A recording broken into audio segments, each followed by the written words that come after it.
Carmen Porter, buenas tardes, compañera. Buenas tardes, Iker. Un tema durísimo, vamos a incluso a recrear las biografías y por supuesto esto no es apología, es, digámoslo así, la filosofía de este programa. Algunos temas solo se pueden combatir con la información completa para que veamos en qué no debemos cometer errores, ¿no? Vamos a hablar incluso, Carmen, a lo largo de este programa de hora y media, de las biografías de estos santones de la muerte, ¿no?, que han actuado en todo el mundo. Efectivamente, porque ha habido muchos más de lo que la gente se piensa, y todos ellos con crueles asesinatos, con crueles suicidios y matanzas. Tú lo nombrabas antes, lo de Uganda. Yo me acuerdo que en aquella época trabajaba en una revista y seguí toda la noticia, y la verdad es que era escalofriante, porque cada día se iban encontrando más y más cadáveres, ya no solo incluso donde habían sido incendiados, sino en los alrededores, en otras casas que tenían, y no eran los únicos. Anteriores a ellos ha habido muchas masacres de este tipo que hay que darlas a conocer precisamente para que se puedan evitar.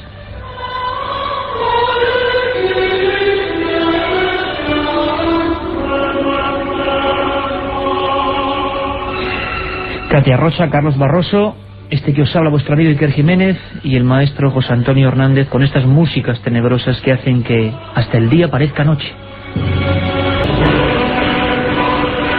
Se llamaba o le llamaban Jim Jones y fue quizá el primer profeta de la muerte, al menos el que más escándalo provocó en su día. La escena sería la siguiente: unos helicópteros de la televisión norteamericana llegan hasta la Guyana francesa para grabar una escena que seguro que muchos guardamos en las retinas y en lo más profundo del cerebro del alma. Hay cientos de personas acostadas tranquilamente, parece que están dormidas.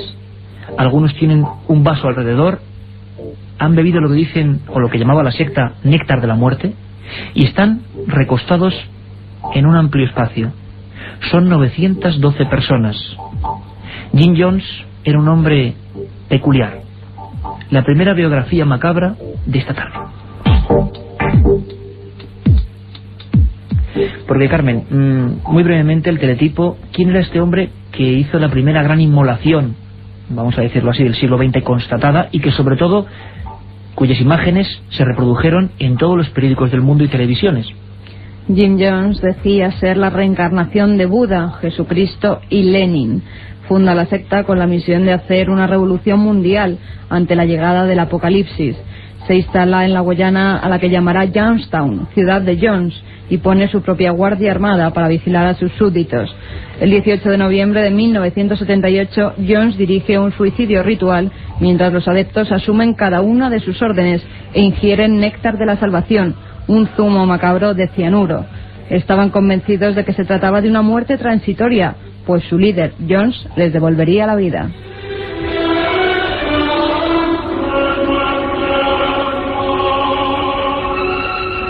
Jim Jones. Dicen que fue un experimento que salió mal.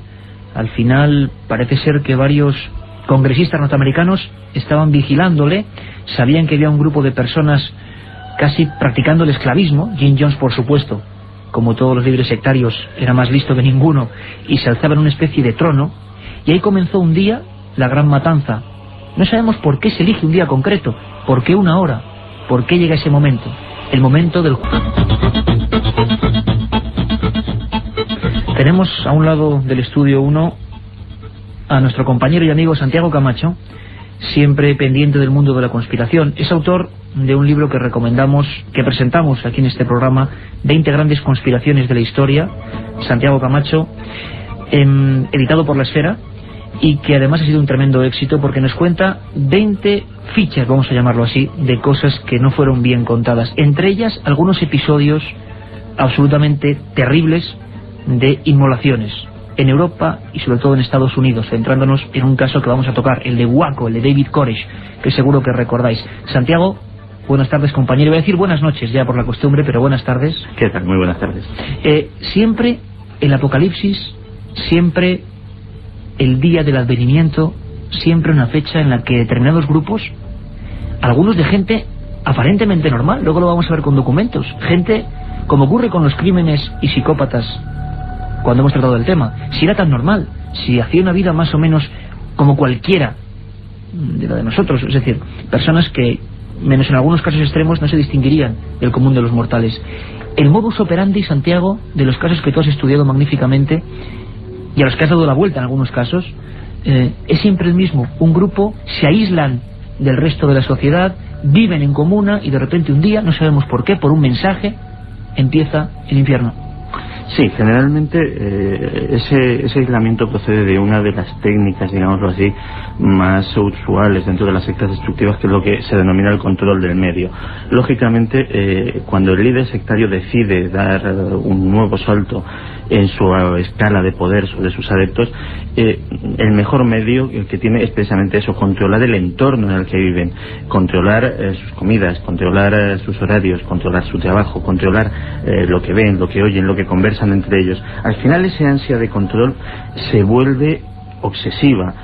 Y generalmente sí hay un patrón en cuanto a la elección de esa fecha fatídica, y muchas veces coincide precisamente cuando ese líder sectario, que en contra de lo que se cree popularmente, no está movido por el dinero, ni está movido por el lucro, ni es un timo a gran escala, sino que realmente es una persona muy enferma, es una persona con graves trastornos de la personalidad, son psicópatas que agravan esa tendencia sociopática, la agravan con graves trastornos psicóticos que les hacen pues tener esos delirios de grandeza, ese mesianismo.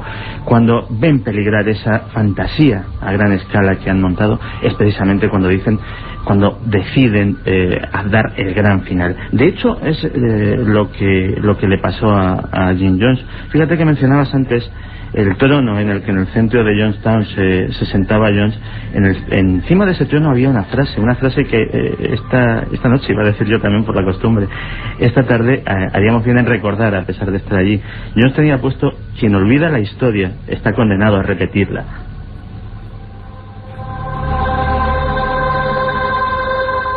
Eso lo decía él, y estaba convencido, como tantos otros líderes que vamos a ir viendo esta tarde, y además, o escuchando esta tarde, y además en sociedades muy distintas, muy diferentes, estaban convencidos, creían realmente que ellos iban a regresar del otro mundo, porque muchos de ellos se creen o extraterrestres, o Jesucristo directamente, o enviados de otros mundos que conectan con ellos y que les adornan de poderes, ¿no? Siempre vencer a la muerte, y parece que hay un momento que hay que poner a prueba, ¿no?, la fe de los elegidos de esos grupúsculos. 912 personas, hay fuentes que dicen 914, 1978, las imágenes, como digo, dieron la vuelta al mundo. Niños, mujeres, hombres bebieron ese ungüento, como decía Carmen, ese néctar de la salvación compuesto de cianuro, y lo hicieron sin rechistar, aunque hay teorías, como siempre, y vamos a escuchar hoy también muchos apuntes que se encargan de tirar por tierra lo oficial, que dicen que no, que en la mayoría de estos casos, Santiago, aparte de que haya gente que se suicide, muchas veces la propia secta acaba con los miembros.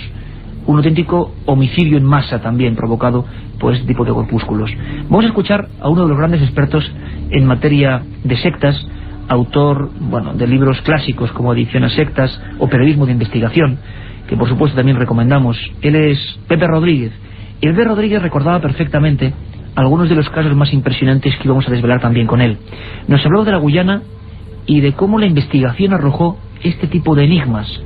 914 cuerpos, imaginemos, cada uno con ese plácido sueño de la muerte, y nadie sabía qué había ocurrido, cómo habían hecho para turnarse en el hecho de morir. Se pensaba que algunos, lógicamente, tendrían que haber huido, no tendrían miedo de ese último momento, pero no, estaban todos muertos. Escuchamos lo que nos cuenta Pepe Rodríguez. El primer asesinato en masa que pasó como suicidio colectivo, que impresionó a todo el mundo, fue el de Jim Jones, con el templo del pueblo.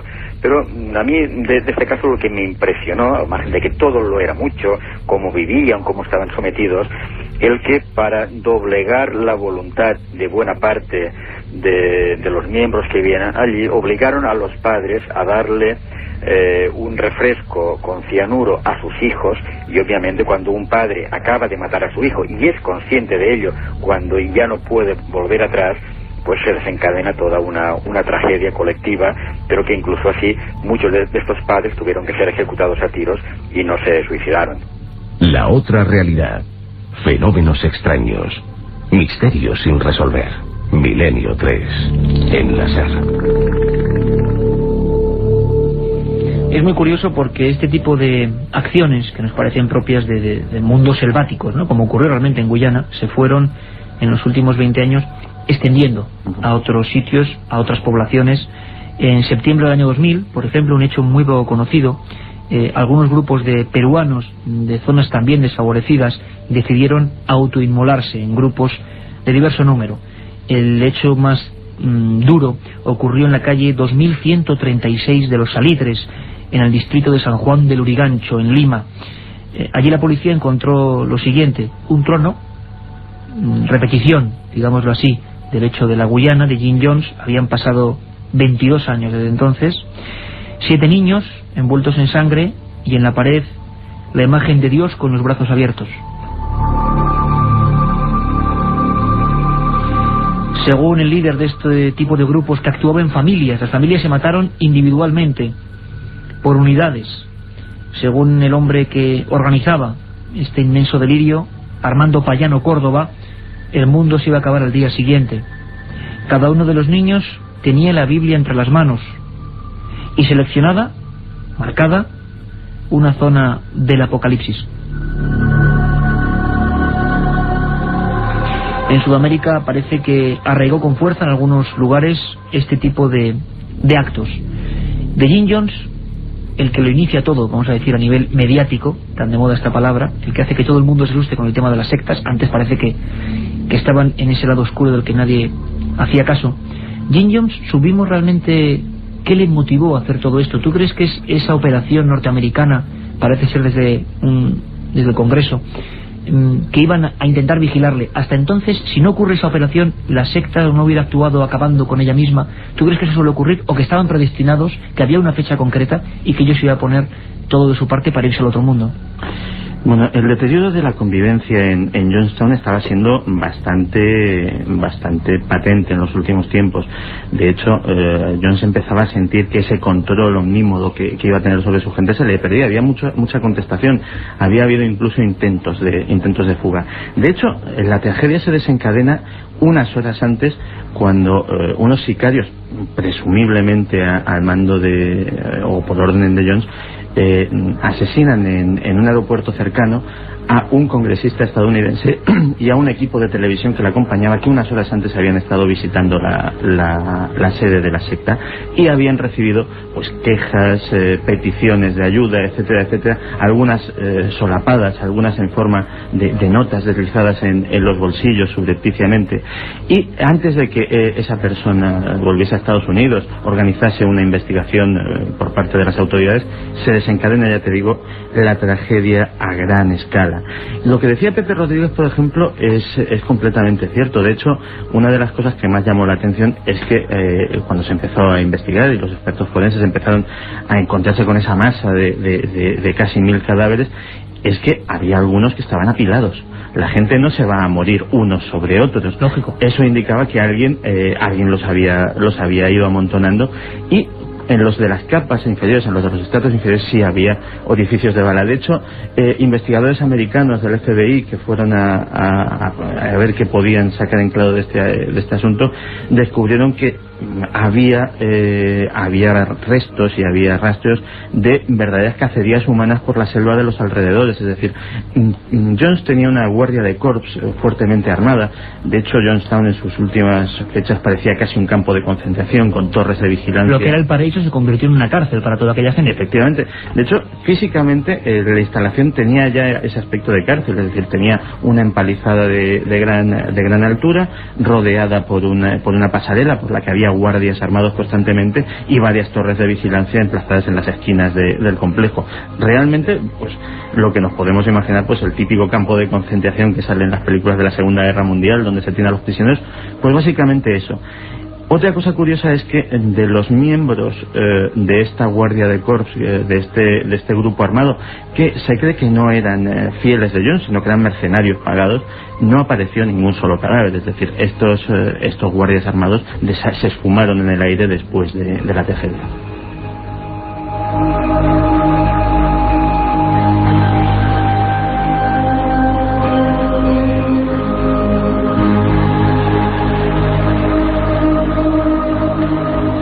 En 1993 llegó el gran acto, el suceso que fue recogido en vivo, en directo, por periodistas, enviados especiales, la televisión, Internet, que era un medio floreciente en aquella época, que empezaba en Estados Unidos con fuerza, iba a retransmitir prácticamente, minuto a minuto, la agonía, la tragedia, la chapucera intervención policial, según muchos autores, entre ellos Santi Camacho, realizada por miembros de diversos grupos de élite del ejército norteamericano.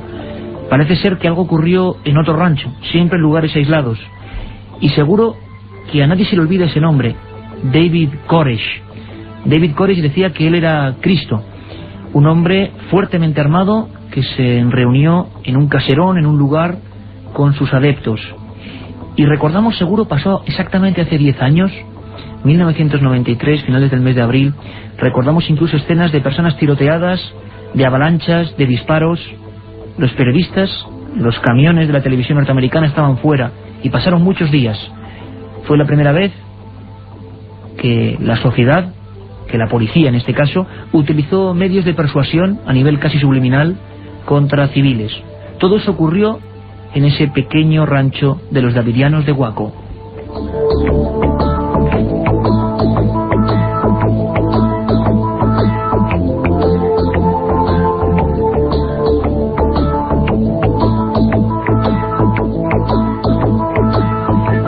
Vamos a escuchar una canción, vamos a escuchar unas palabras repetidas, es como un canto tántrico prácticamente, algo que simplemente se hace 1, 2, 3, 4 veces para que un grupo de personas, para que alguien en un estado concreto de concentración entre en trance o en un estado alterado de conciencia.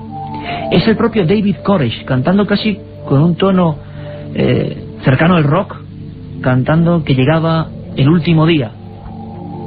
Lo escuchamos brevemente porque es hasta estridente. Este es David Koresh.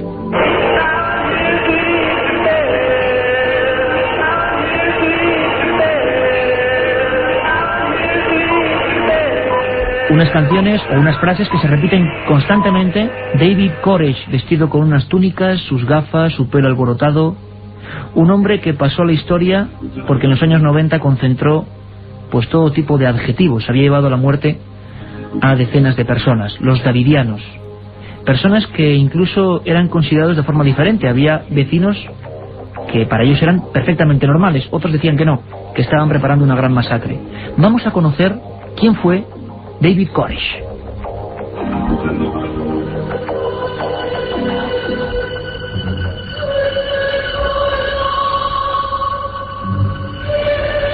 Su verdadero nombre era Vernon Wayne Holt. Nació en Houston, Texas, en 1959. Poco antes de entrar a formar parte de los davidianos, cambió su nombre por el de David Koresh, inspirado en el nombre hebreo de Ciro, antiguo rey persa que destruyó el imperio babilonio. Fue el último líder de la rama davidiana de Monte Carmelo en Waco. Tuvo más de 15 hijos, era polígamo, aunque a sus adeptos varones les imponía castidad. Profetizaba el fin del mundo, creía ser el elegido para abrir los 7 sellos del Apocalipsis. Koresh creía en la proximidad del fin de los tiempos y de la segunda venida de Jesús. El 28 de febrero de 1993, Koresh se enfrenta a los agentes federales y tras 51 días de mantenerse encerrado en un rancho, muere junto con 80 fieles en un incendio.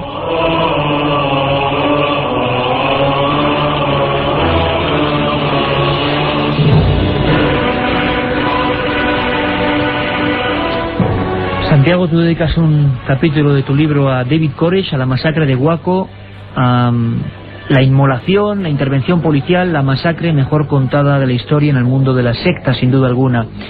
David Koresh, un personaje que, claro, escuchamos como que él era polígamo, y los demás tenían que respetar castidad.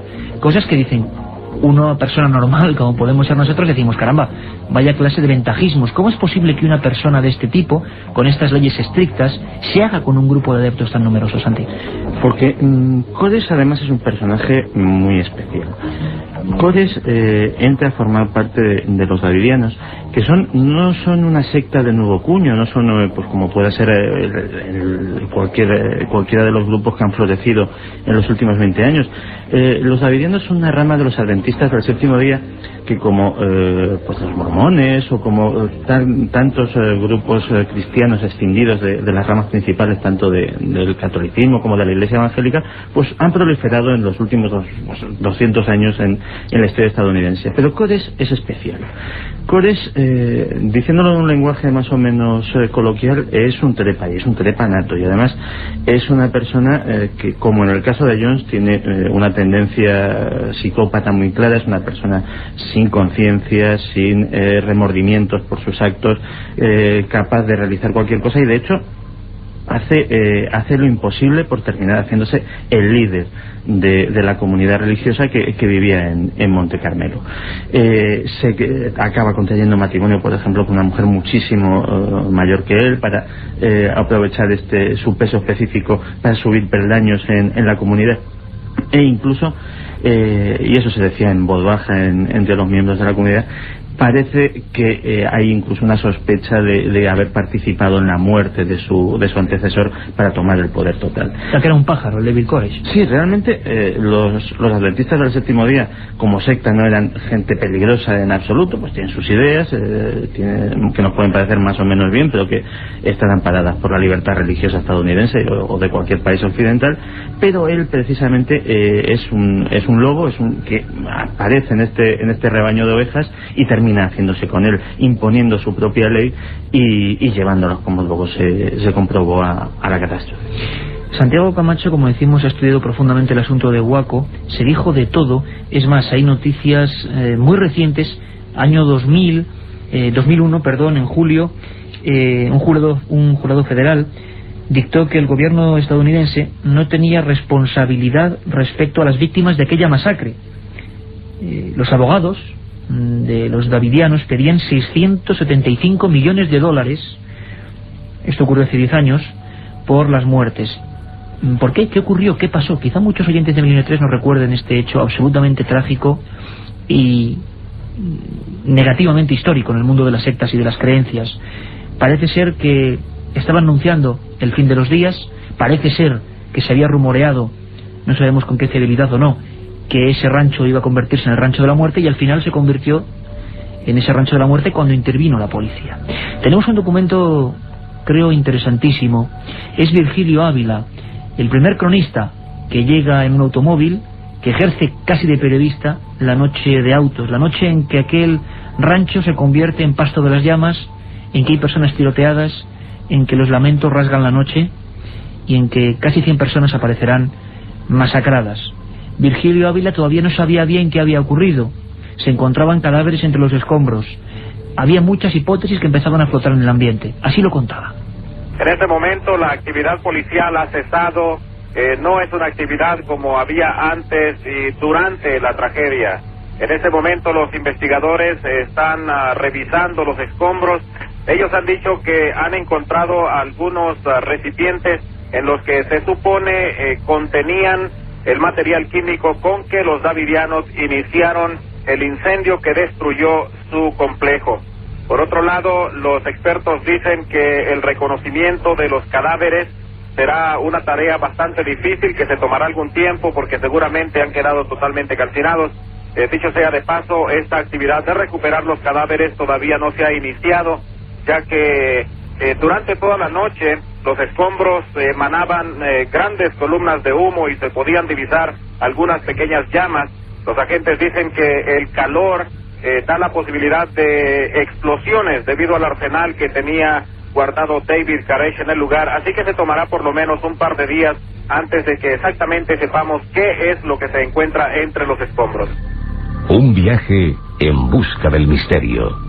Milenio 3, en la SER. Milenio3 @cadenaser.com es el lugar, la línea abierta constante con este equipo de contadores de historias que estamos dispuestos siempre a investigar, a indagar en los casos que nos propongáis. Y durante este verano es increíble la cantidad de gente que nos preguntaba por casos como el de Waco en concreto, y otros también sobre la inmolación o el, digamos, no fundamentado, porque no llegó a ser, suicidio de una secta en Tenerife. Hablaremos de ello en esta hora que nos queda. Es decir, había un interés en esas inmolaciones rituales ocurridas en diversas partes del mundo, y lo hemos concentrado hoy, pero Waco sin duda puede ser el caso estrella, tal y como sucedieron los hechos. 10 años y un sinfín de enigmas que todavía, como decimos, sobrevuelan en aquel rancho hoy deshabitado. Santiago, la ATF, Oficina de Alcohol, Tabaco y Armas de Fuego, un centenar de agentes llegan al lugar. ¿Por qué? Se ha rumoreado, como decíamos, que esa gente, los davidianos, se han armado fuertemente, que se han atrincherado, que no quieren salir, y la gente piensa que va a haber un suicidio ritual como en Guyana. Eso es una de las hipótesis que se baraja, porque realmente, oficialmente, los agentes de la ATF solo tienen una única orden de detención contra David Koresh. Curiosamente, David Koresh era público, notorio y conocido que todos los días hacía footing alrededor del complejo durante varios kilómetros y se alejaba bastante. Un momento perfecto para haberle detenido en solitario y haber evitado todo este tipo de actuaciones. Pero además, curiosamente, sucede algo que es lo que desencadena realmente la tragedia. Aquello se organiza como una operación policial a gran escala, como una macro redada que tenía que haberse desarrollado según los planes en apenas un minuto, una de estas intervenciones de fuerzas especiales espectacular. Pero hay algo que falla, y eso que falla es una llamada anónima. Los davidianos reciben una llamada anónima, y además no una llamada anónima en unos términos tranquilizadores, sino bastante alarmantes. De hecho, se les dice que las fuerzas federales van allí a acabar con ellos, van allí a matarlos. Entonces, lo que sucede es lo que habría de esperar en un grupo pues muy paranoico, un grupo muy fanatizado, y un grupo sobre todo armado hasta los dientes. Un grupo heterogéneo, Santi, perdón, es decir, mujeres, niños, personas de diversas edades o personas de un sector social muy concreto. No, eran, efectivamente, como muy bien has dicho, era una pequeña comunidad que podríamos casi calificarla como un pueblecito. Es decir, había desde ancianos hasta recién nacidos, de todos los niveles culturales, gente universitarios, trabajadores manuales, en fin. Y todos ellos poseídos, entre comillas, por el influjo, el enigmático, vamos a decir, poder de David Koresh. Correcto. Y esta gente, también hay que pensar una cosa, es decir, a David Koresh se le quiere detener para interrogarle, porque estamos hablando de Texas. En Texas la posesión es el estado de la Unión con una mayor permisividad en cuanto a la posesión de armas de fuego. Es decir, realmente los davidianos, por mucho que hubiesen acumulado, no estaban haciendo nada ilegal en el estado de Texas. Es decir, a no ser que tuvieran armas de guerra, que se demostró que realmente no tenían, y en ese caso parece ser que incluso uno de sus miembros tenía una licencia especial para comerciar con armas automáticas y con armas de gran calibre, que le permitía almacenar este tipo de elementos. Con lo cual realmente ya el planteamiento de la operación es desastroso. Esta gente, como hemos dicho, está prevenida, no solamente está prevenida, sino que es atemorizada por esta llamada, que algunas lenguas de doble filo dicen que bien pudo proceder de agencias rivales de la ATF que querían la desaparición y que de esta agencia federal, y que por tanto esta operación saliese mal, y reciben a tiros a los agentes. Ya en esa primera escaramuza hay un par de muertos y varios heridos, y empieza el mayor asedio policial de la historia. Incluso, Santiago, tú indagaste en la muerte de Schroeder, uno de los sectarios que murió de forma trágica, encaramándose a una valla, tiroteado delante de las cámaras de televisión. ¿Cómo fue este caso, para hacernos eco de cómo empieza a intervenir la policía contra los davidianos? Claro, a partir de ahí, el contenido de despropósitos de toda esta intervención policial es digno de estudio, y sobre todo llama muchísimo la atención. Todas las leyes que hay sobre negociación en casos con rehenes, y de hecho habiendo recién nacidos y niños, se podría considerar perfectamente el caso, son quebrantadas. Y llama la atención como, por ejemplo, este buen hombre, que era uno de los miembros de la comunidad, pero que la intervención policial le había pillado pues trabajando en su oficio, en su trabajo habitual, y al regresar a casa pues se encuentra todo esto. Y bueno, pues él decide que quiere entrar. Este hombre es tiroteado sin piedad. Estamos hablando de una persona desarmada que lo único que quiere es unirse a los que considera su familia. De hecho estaba su familia, de verdad, su mujer y su hijo estaban allí. Es tiroteado delante a la vista de todos sus compañeros, tiroteado por la espalda. Y ese cadáver se queda encaramado en la verja que estaba intentando escalar durante días.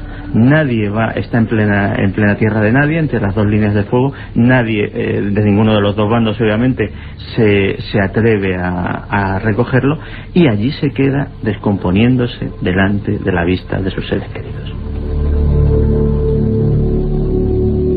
Han pasado 10 años y la masacre de Waco, como decimos, sigue envuelta en misterio. Misterio que se refleja en expedientes oficiales que todavía el FBI no quiere desclasificar. Sobre ellos una palabra que en Milenio 3 conocemos bien: secreto. Quizá porque en ese asedio que nos estamos imaginando, las palabras transmiten a veces más que las imágenes. Estamos viendo las llamas, los tiroteos, un grupo de personas completamente entregadas a un líder delirante que se creía Jesús de Nazaret.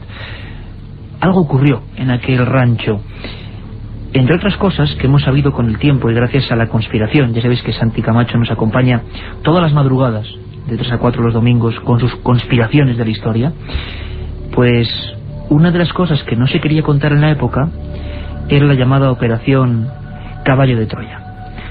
Algo sin parangón en la historia de los, vamos a decir, estudios subliminales y no tan subliminales sobre una comunidad humana.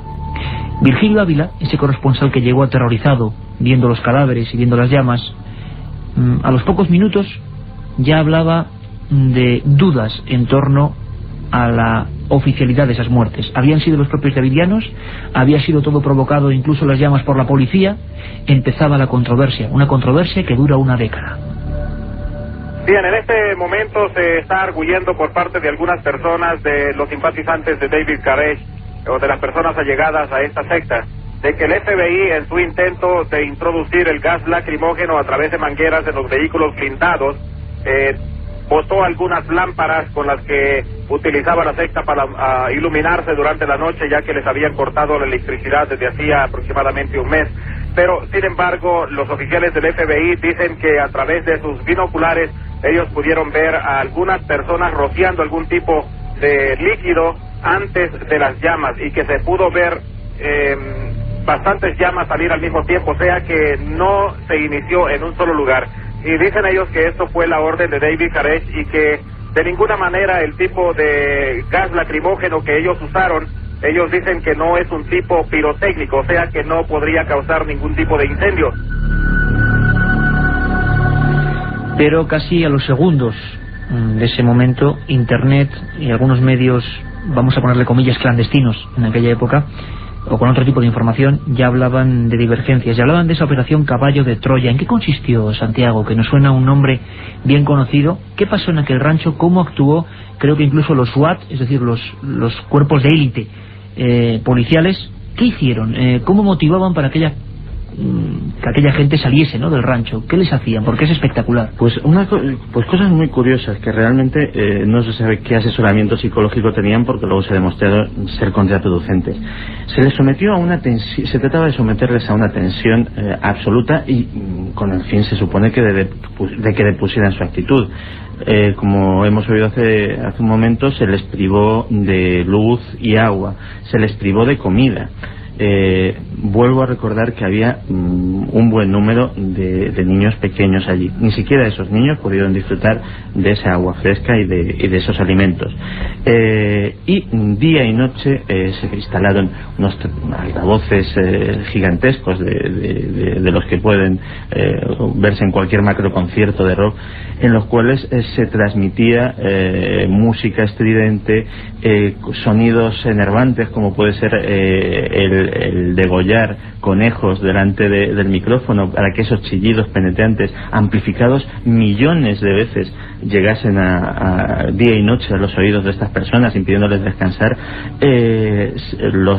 Todo el complejo era barrido con focos de tremenda potencia que también impedían cualquier tipo de descanso. Y realmente esto, en opinión de los expertos en este tema, es una barbaridad, porque estamos hablando de un grupo, como hemos dicho antes, muy fanatizado, que realmente cuando se le somete a este tipo de estímulos lo que se consigue es que aumente su cohesión entre ellos. Es decir, precisamente David Koresh les había estado durante años adoctrinando sobre la maldad del exterior, sobre la sociedad normal, entre comillas, que quería acabar con ellos, que eran sus enemigos, y precisamente con esa actuación estaban reafirmando las ideas de su líder, estaban cohesionándoles, haciendo que resistieran allí como una piña. Y al final, el resultado de todo esto, objetivo, casi 100 muertos, y nadie sabe dónde está la balanza, quién fue más culpable. Esto es lo que pasó en Waco. Pero desgraciadamente la masacre de Waco no sirvió para que todo el mundo tomase conciencia de un hecho tan trágico, sino que como un virus letal, ese contagio, como se contagia el miedo, se contagia también la locura, el delirio, la maldad, empezó a recorrer otros lugares. Muchos pueden decir, hombre, que la sociedad tejana es más o menos desarrollada, desde luego no es Uganda, pero ¿y lugares como Suiza? Lugares que tienen una renta per cápita, un nivel cultural, un nivel de conocimientos. ¿Es posible que algo parecido a estas tragedias ocurriese allí? Claro que sí. Allí actuó de forma increíble y llena de escenografía la Orden del Templo Solar. Vamos a conocer a este extraño grupo.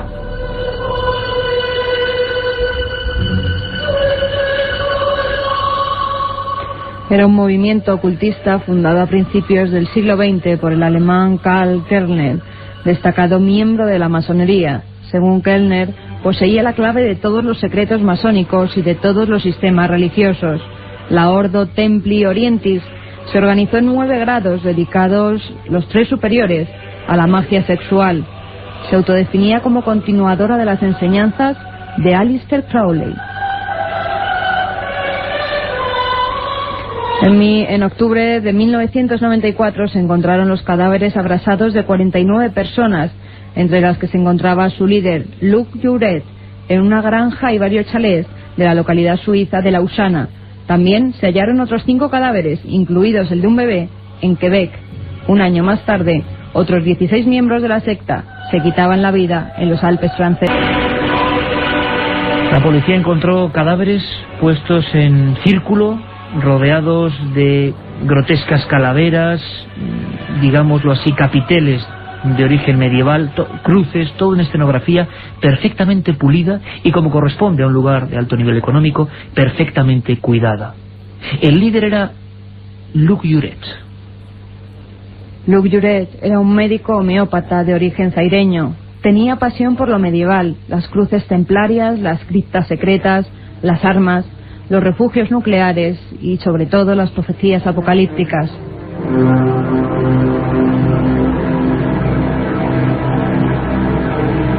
Era conocido como el Gran Maestro, el sumo pontífice de la Orden del Templo Solar y de su filial La Cruz y la Rosa.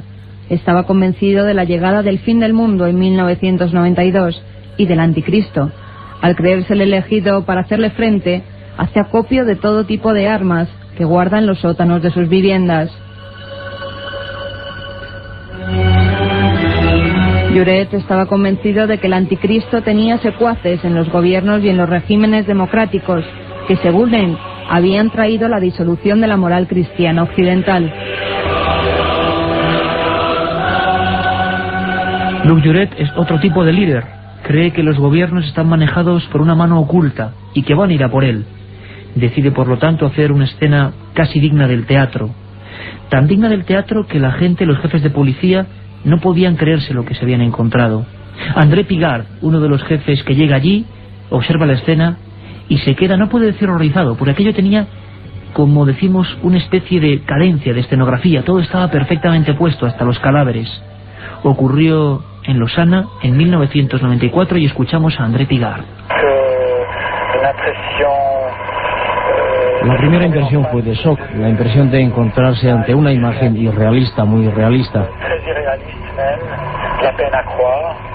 Apenas lo podía creer. Pero tengo que decir que no me encontré ante una imagen horrible.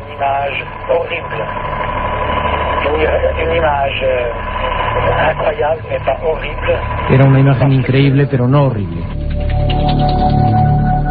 Lo más curioso, y lo veníamos advirtiendo, es que la gente del entorno, de los miembros del Templo Solar, esta secta ya entra en términos ocultistas, gobiernos ocultos, templarios, tradiciones que vienen de lo más profundo del medievo.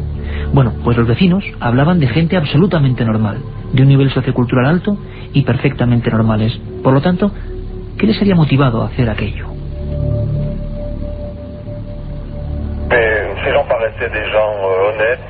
Yo sabía que mucha gente los había visto, pero esta gente parecía sincera. Parecían siempre normales, simpáticos, tanto los jóvenes como los mayores. Nada hacía pensar que una catástrofe parecida podía ocurrir la noche pasada. Investigó intensamente el asunto de la Orden del Templo Solar, cuyas ramificaciones se escapan, como en todos los grupos ocultistas, quién sabe hasta dónde. Nuestro buen amigo Enrique de Vicente, director de la revista Año Cero, y dedicó no pocos artículos a perseguir esta historia. Enrique, buenas tardes, amigo, ¿cómo estás? Buenas tardes, querido Iker y querido Santiago, encantado de estar con vosotros. Y nosotros, por supuesto, que estés aquí en Milenio 3. Enrique, Orden del Templo Solar, Luc Juret, ¿cómo es posible que en Suiza, como decimos, con un nivel de adquisición y de cultura importante, ocurriese lo que ocurrió? Bueno, pues lo increíble no solamente es que sucedió en Suiza, sino que sucedió con ciudadanos de muchos países occidentales, gente de un altísimo nivel social. Y lo increíble no solamente es que haya una matanza que parece que fue como esa que ocurrió en Suiza, en parte suicidio decidido por los miembros convencidos de que debían hacerlo así, y al mismo tiempo asesinato de todos los disidentes, sino lo increíble es que hubiera 2 suicidios posteriores. O sea, ¿cómo puede uno explicarse que tras haber conocido la muerte horrorosa que habían conocido a algunos de sus compañeros, hubiera otros miembros de la Orden del Templo Solar que decidieran acudir a las proximidades de un lugar conocido por el nada fiable nombre de Pozo del Infierno? Ahí fue donde murieron posteriormente, creo recordar que en el año 95, 16 miembros de la Orden del Templo Solar. Bueno, 13 y 3 niños. Lo de 13 ya nos indica que estamos ante crímenes, asesinatos o suicidios rituales. Muy importante, Enrique, perdóname, porque hay una cosa que además lo vimos que están preguntando por el mail. Hemos hecho hincapié en la escenografía. ¿Qué ocurría, Enrique? Que no eran muertes, no estaban los cadáveres desperdigados, habían mantenido una estética en todo lo que hacían hasta el día de su muerte. Sí, había una estética, pero sobre todo había un simbolismo muy potente. O sea, en cada uno de los pasos de los 3 suicidios, si me permites, termino de comentar que lo increíble es eso, es que puede haber gente entre esos 13 adultos que participan en el segundo suicidio o ejecución colectiva. Es decir, no sabemos si los 13 habían decidido, desde luego los 3 niños no, habían decidido morir para viajar hasta la estrella Sirio, porque eso es lo que ellos parece que creían. Se sabe que fueron ejecutados por 2 policías que formaban parte de la orden, y que luego se colocaron ritualmente también estos 2 policías y se dispararon a ellos mismos.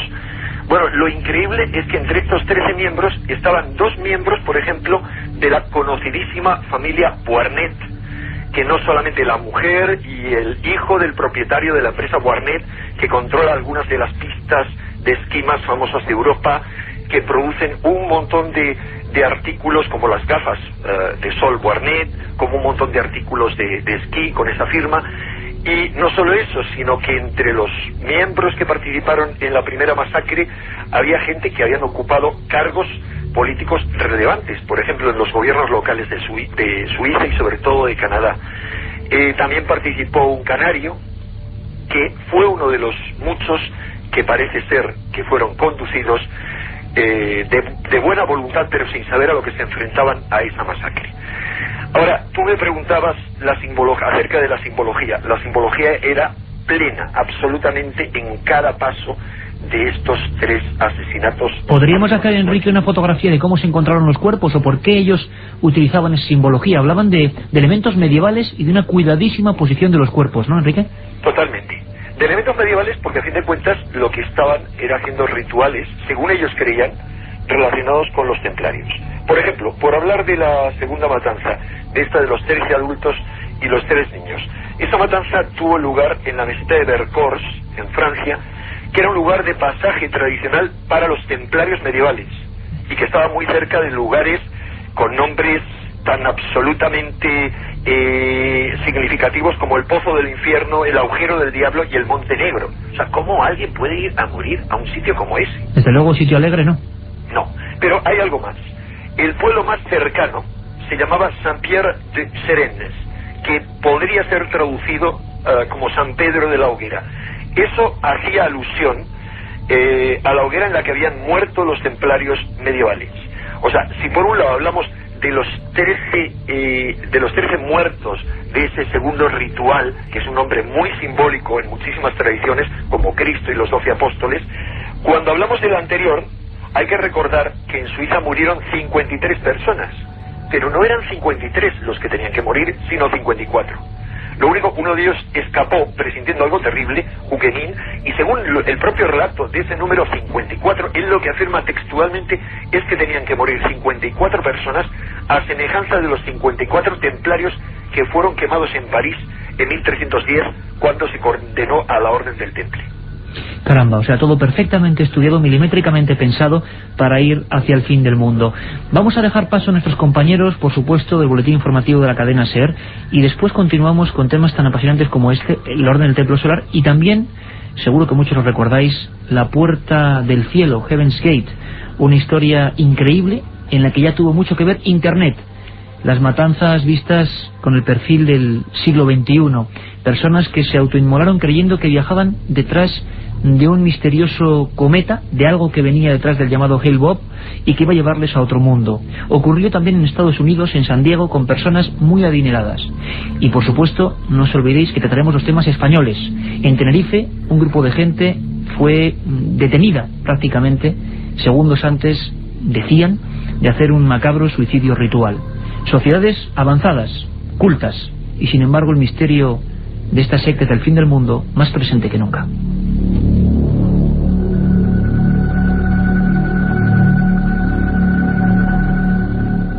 Milenio 3. Periodismo de lo desconocido. En la SER. 1937. 200 personas mueren trágicamente en el santuario de la Virgen de la Cabeza. 1971 aparece el fenómeno de las caras de Belmez. 2003. ¿Qué relación existe entre estos dos episodios? Descúbralo en Tumbas sin nombre. Un apasionante libro de Iker Jiménez y Luis Mariano Fernández. Una tragedia, un misterio, una investigación. Editado por Editorial Edad. La otra realidad. Milenio 3. En la cadena SER. Quizá así puede sonar el complejo neuronal de uno de estos líderes o adeptos que están a punto de realizar su último día. ¿Qué puede pasar en las mentes de estas personas? ¿Qué pueden pasar por sus pensamientos cuando saben que van a morir, van a hacerlo en grupo y van supuestamente a alcanzar otra realidad?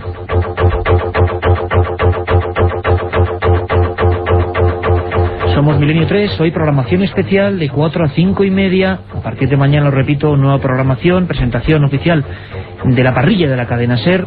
Vamos a intentar estar toda la temporada contando lo mejor que podamos estas cosas que a veces quedan a un margen, pero que sabemos que entroncan con lo desconocido, con lo que nos inquieta, porque somos, a fin de cuentas, seres humanos envueltos en una realidad misteriosa. Hablamos del templo solar de Luc Juret, de un grupo enigmático con Enrique de Vicente, director de Año Cero, que además siguió con reportajes, como está haciendo ahora, sobre el gobierno oculto, francamente sensacionales, y que además recomendamos a toda nuestra audiencia. Enrique nos hablaba de una escenografía muy concreta, de una esencia que venía del medievo, de aprovechar lugares que incluso fueron piras inquisitoriales de cara a los templarios. Incluso Pepe Rodríguez, cuando se producía en el año 93 las matanzas del templo solar, 93-94, hablaba en estos micrófonos, es un documento que hemos recuperado de nuestro archivo, comentando otros sucesos que estuvieron a punto de ocurrir en las principales ciudades de Suiza, quizá en la comunidad mundial más rica y próspera. Le escuchamos. En los casos de muertes en sectas, incluso de muertes grupales, no hay tal suicidio, ya que la inmensa mayoría de los cadáveres, cuando luego se han comprobado, se ha visto que habían sido ejecutados, por tanto que no había tal suicidio. Simplemente hay que descartar el término suicidio colectivo para hablar de asesinato en masa, que es lo que sí sucede. Y en un caso concreto, como es el caso de la secta Puerta del Cielo, que en un ritual colectivo la gente está de acuerdo en darse muerte. En las otras sectas no, la gente que es asesinada no quería morir. En este caso quieren darse muerte, pero no en plan suicida, es decir, dejo la vida, sino como una forma absurda, como una manifestación de cretinez absoluta para viajar hasta la nave espacial que les esperaba. No pretendían morirse, sino dejar su cuerpo para ir a otra parte. Escuchábamos a Albert Rodríguez hablando y conectando algunos casos con quizá el último y más espectacular, Uganda y Heaven's Gate, esa puerta del cielo que resultó ser casi la puerta del infierno. Le escuchamos ahora sí hablando de esos ataques en Suiza que iban a realizarse, que diversos grupúsculos, no sabemos si del templo solar o no, iban a realizar, incluso atentando, decía la policía, contra civiles, contra personas normales y corrientes como cualquiera de nosotros. No es la primera vez en Suiza. Yo fui testigo hace 14 años, en los años 78 o 79, de una tragedia que se abortó por casualidad. Había una secta que todavía existe, todavía está en activo en Suiza, que tenía ya comprados 10 kilos de un gas de uso militar, porque los iba a extender por la ciudad de Winterthur y hubiese provocado la muerte de prácticamente toda la ciudad. Puso varias bombas que fallaron, no mataron al comisario de Zurich por casualidad, pero en Suiza han pasado bastantes fenómenos de este calibre y con una intensidad realmente importante. Parece que ninguna sociedad moderna se salva del influjo de este tipo de grupos. Hablábamos del Templo Solar, hablábamos de la Guyana, de Waco, y mencionaba Pepe Rodríguez esa Puerta del Cielo, un caso de supuesto contacto con seres de otro mundo que iban a llevarlos a otro planeta. Ya no era alcanzar una vida ultraterrena, sino ir a otro planeta. Este caso también lo conoces muy bien, ¿verdad, Enrique? Pues sí, ese es un caso que investigué en su día y que en cualquier caso no me parece tan significativo y tan cargado de simbolismo como la Orden del Templo Solar, que es un caso que ha investigado muy a fondo ambos, pero sobre todo el de la OTS, nuestro amigo Santiago Camacho. Todo lo que no se ha contado aún sobre el crimen de la OTS. En el caso de la Puerta del Cielo, yo lo conocía sobre todo porque desde hacía muchos años seguía la pista a los dos. Así se conocía a los fundadores de ese grupo que luego se convirtió en la Puerta del Cielo. Cuando murió la mujer de esa pareja, murió la mujer y quedó el hombre. Aquí también hubo escenografía, ¿verdad, Enrique? Se encontró la policía de San Diego, año 97, a unos personajes de muy alta alcurnia, vamos a decirlo así, en una zona privilegiada, vestidos de forma muy rara y que habían decidido morir, ¿no? Sí, vestidos de blanco, como que se entregaban a una muerte ritual, convencidos de que iban a parar a otro mundo. Hombre, esto es una característica común a varios de estos asesinatos colectivos, como los ha definido Pepe Rodríguez, pero que también tienen mucho de crímenes rituales. Tanto en el caso de la OTS como en el caso de la Puerta del Cielo, se está planteando abandonar el cuerpo terrestre para reencontrarse con lo que ellos creen que es su cuerpo auténtico, que ellos creían que no eran ciudadanos de este mundo. Hay que tener mucho cuidado con estas cosas porque los temas que nosotros tocamos son realmente proclives tanto a que entren en ellos todo tipo de personajes enloquecidos y sus locuras particulares las viertan en estos temas, como a embaucar a mucha gente de buena voluntad que son buscadores de la verdad y que pueden ser engañados a través de cualquier tipo de secta. Es muy fácil cuando te metes en un grupo con una ideología que te habla de otros mundos, de otros planos de realidad, que te dice que la realidad que vivimos no es sino una ficción, a que poco a poco te vayan embaucando y puedas ser capaz de hacer cualquier cosa. Ahora, Enrique, vamos a saber muy brevemente qué fue la Puerta del Cielo, quiénes eran esos personajes que lograron convencer a otros para viajar a otros mundos.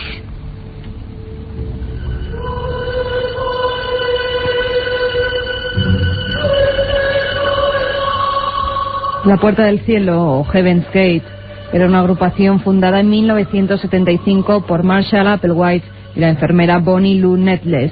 Él era catedrático de música y ambos se reunían con unos cultos relacionados con ovnis que desembocaron en la creación de la secta La Puerta del Cielo, que se establece en San Diego. Applewhite y Nettles se hacían llamar Bo y T, y creían ser la reencarnación de Jesús y de su Santo Padre. Pensaban que tenían la misión de conducir a sus fieles a un plano superior de existencia, llevándoles en una nave espacial que vendría del más allá. Los adeptos tenían que abandonar sus bienes terrenales, sus familias y llevar un estricto celibato. La llegada del cometa Alebov era la señal que el grupo esperaba para subir a una nave espacial que los llevaría a su mundo en el cielo. La primera vez, Santiago Camacho, que quizá Internet tiene gran parte de la culpa porque se difunden por la red, año 97, ya muy establecida, unas fotografías en que este cometa, el Hale-Bopp, tiene detrás una especie de luz. Luego se supo que era una defracción, un hecho natural, nada extraño, pero esta gente lo toma a través de Internet como la señal de la venida de esos seres extraterrestres que se los van a llevar. Parece increíble, ¿no? No tanto si tenemos en cuenta que además por las propias características de ese grupo, ellos recibían prácticamente el grueso de toda su información a través de la red. Hay una página del propio grupo, ¿no? Todavía. Sí, de hecho, pues igual que hay comunidades religiosas de monjitas que se dedican a hacer pastelitos, a hacer dulces, ellos habían encontrado una fuente de financiación muy lucrativa, dedicándose precisamente a hacer páginas web y a hacer trabajos para empresas externas en Internet. De hecho, la secta tenía unas cuentas más que saneadas. Se suicidan en una de las mansiones más lujosas de San Diego, y parte de ese dinero pues sí procedía lógicamente de las contribuciones de estos fieles que habían renunciado a todos sus bienes terrenales, pero bien es cierto que la empresa informática que tenían pues era realmente una empresa muy exitosa. Y de hecho en determinadas páginas web lo de la nave que acompañaba al famoso cometa Hale-Bopp pues empieza a coger fuerza. Y lo que se supo tristemente años después es que pues uno de las personas que por fortuna, no recuerdo ahora mismo su nombre, que más ímpetu le dio a esta historia, ya había sido responsable de algunos otros fraudes relacionados con el fenómeno OVNI en el pasado. Lo que pasa es que este tuvo unas consecuencias realmente dramáticas. Habría que pensar en la responsabilidad de quien difundió esa foto a través de Internet. Era el cometa, su gran cola y detrás otra luz. Un fraude intencionado, un error en la fotografía. Lo cierto es que solo a través de esa pequeña luz un buen número de personas tomaron veneno, se vistieron de forma muy concreta con un tipo de zapatillas y decidieron que tenían que viajar a otros planetas inexplorados. Vamos a escuchar un documento importante y mantenemos la conexión, por supuesto, con Santiago y con Enrique de Vicente, director de Año Cero, porque es la voz del jefe de policía de Tenerife, que nos habla de un ritual progresivo, de algo que estaba pasando. De esto no ha llovido mucho, apenas 4 años. También las noticias se cortaron rápidamente en torno a esta historia. Una secta liderada por una súbdita de origen alemán, Gilles Zirkau, que parece que también decidía que era el fin del mundo y ocurría en España, en Tenerife. Esto decía el jefe de la policía. Y luego, pues, tenemos alguna información de que había alguna escenificación divina, de que la líder considerarse pues poco menos que tocado por la mano de Dios, o ser Dios mismo, etcétera. Una especie de ritual, pero de ritual, digamos, progresivo, que es lo que hay que destacar de la peligrosidad de esta secta. La noticia, después del suceso de Heaven's Gate, apenas medio año después, llegaba a colapsar los teletipos informativos españoles. Una secta extraña, misteriosa, viviendo en común aparentemente, quería suicidarse. Eso es lo que decían los medios y decía la policía. Tenemos la voz del delegado gubernamental, del delegado de gobierno, Rodríguez Valdés, que hablaba de sus pocas dudas en torno a lo que esa gente iba a hacer.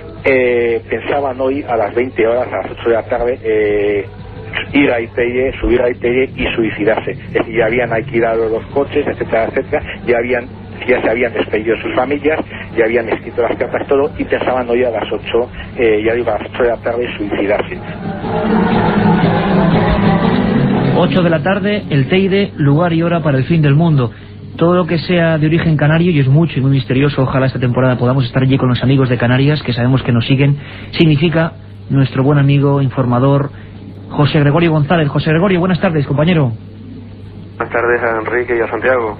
José, tú escuchaste estas declaraciones en su día, perseguiste la historia punto por punto. Como en el caso de Waco, todo se envolvió de nubarrones grises, como siempre ocurre con las sectas. ¿Realmente esta gente quién era? ¿Qué iba a hacer? ¿Y lo iba a hacer de verdad? Bueno, la verdad es que el caso de Heidi Fiscau, como lo conocemos aquí en Canarias, pues es auténticamente controvertido, ¿no?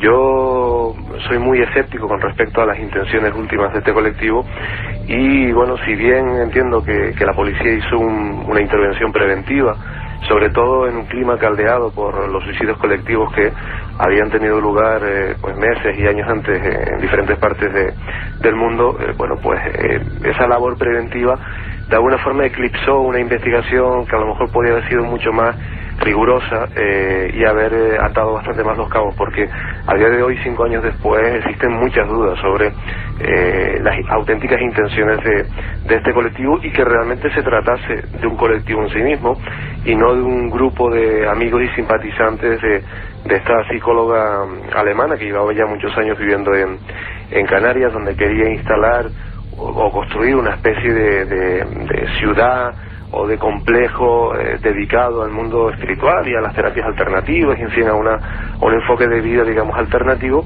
y en el que había estado empleando buena parte de su patrimonio personal, y que lógicamente pues también en un momento determinado hace una invitación a algunos de sus amigos y simpatizantes, incluso pacientes, porque ella era psicóloga y ejercía con consulta en Alemania, a donde realizaba viajes frecuentes.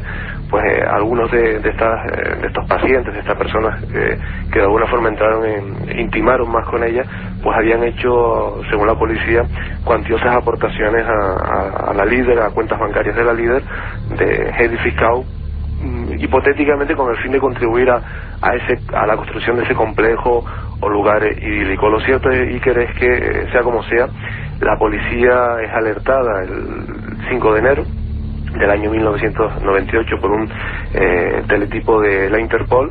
Hay una denuncia presentada en Alemania de una presunta adepta o ex adepta de este colectivo que plantea que uno de sus familiares todavía sigue en el colectivo y que planea un suicidio para el día 8 en Tenerife. Esto hace que rápidamente y como medida preventiva, pues la Brigada de Intervención Policial de aquí de Tenerife, junto a otros grupos policiales, porque había menores también de por medio, pues monten un operativo y detengan de forma preventiva pues a unas 40 y tantas personas que eran las que estaban reunidas en ese momento en un piso de Santa Cruz, de un barrio muy céntrico de Santa Cruz, el barrio de la Salud.